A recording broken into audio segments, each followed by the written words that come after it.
వివాదం రెండు తెలుగు రాష్ట్రాలతో పాటు దేశం మొత్తాన్ని కుదిపేస్తుంది. లడ్డు తయారీలో కల్తీ నెయ్యి వాడారు అని పెద్ద ఎత్తున ఆరోపణలు అయితే వినిపిస్తూ ఉన్నాయి. తాజాగా పవన్ కళ్యాణ్ ఈ వ్యవహారంపై మండిపడ్డారు.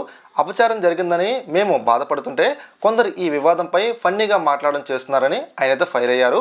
అలాగే సినీ నటుడు కార్తీ హీరోగా నటిస్తున్న సత్యం సుందరం సినిమా ఈవెంట్లో లడ్డు గురించి యాంకర్ చేసిన కామెంట్స్పై కార్తీ ఫన్నీగా అయితే రియాక్ట్ అయ్యారు.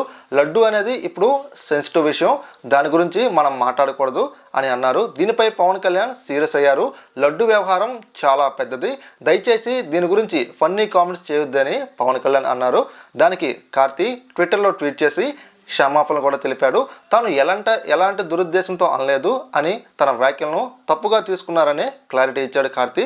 తాజాగా కార్తీ ట్వీట్పై పవన్ కళ్యాణ్ కూడా స్పందించారు. ఈ మేరకు ఆయన సోషల్ మీడియాలో ఒక పోస్ట్ కూడా షేర్ చేశారు. డియర్ కార్తీ గారు, మన సంప్రదాయాల పట్ల మీరు చూపిన గౌరవాన్ని, అలాగే మీదేను వేగవంతమైన ప్రతిస్పందనను నేను హృదయపూర్వకంగా అభినందిస్తున్నాను.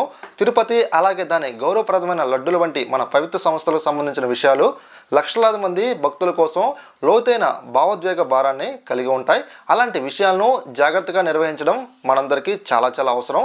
దీని వెనుక ఎటువంటి ఉద్దేశం లేకుండా నేను దీన్ని మీ దృష్టికి తీసుకురావాలనుకుంటున్నాను. అలాగే పరిస్థితి అనుకూలంగా లేదని నేను అర్థం చేసుకున్నాను.